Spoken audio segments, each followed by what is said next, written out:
My name is Dr. Kellie Lietch, and I'm the Member of Parliament for Simcoe Grey.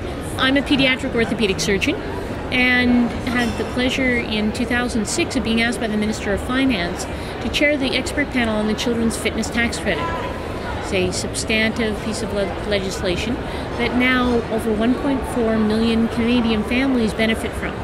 And I'll never see that many children in my clinic. So for me, it was about entering into public life to develop good public policy that impacts millions of Canadians, and I'll have a broader impact doing that as an elected official.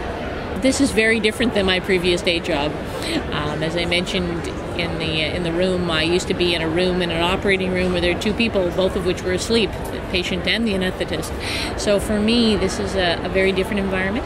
A little intimidating at first, but I think as all new members of Parliament become acclimatized to what's going on, especially those that are scientists or have a professional background, can have a huge impact on what's happening in the economy of this country. So, as I mentioned before, I feel very privileged. I get a little anxious at question period, but it's been a wonderful experience.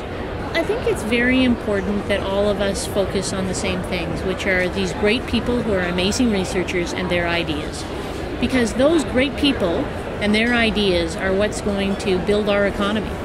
They're going to discover that next innovation that ends up in the marketplace that helps my patients. They're the people that will just have that next great discovery that allows someone like Mark to fly into space.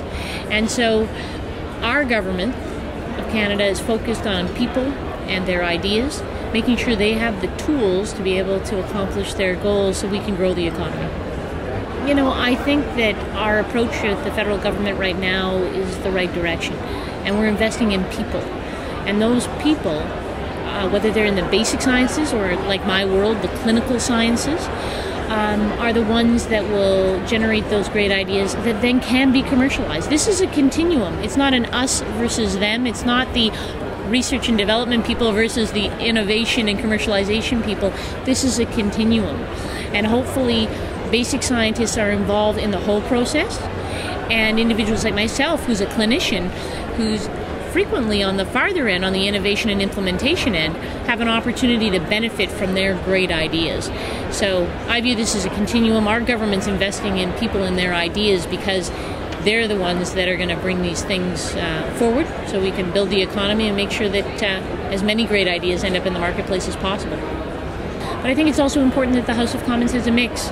You know, obviously having additional scientists there would be very helpful, but we need to make sure that we have enough farmers and we have enough small businessmen, we have enough physicians and nurses and others, because the House of Commons is to represent the entire country. And so we do need a few more scientists because there's not a lot there, but hopefully we'll have a great mix of people as we go forward so that Canadians feel they're being truly represented properly.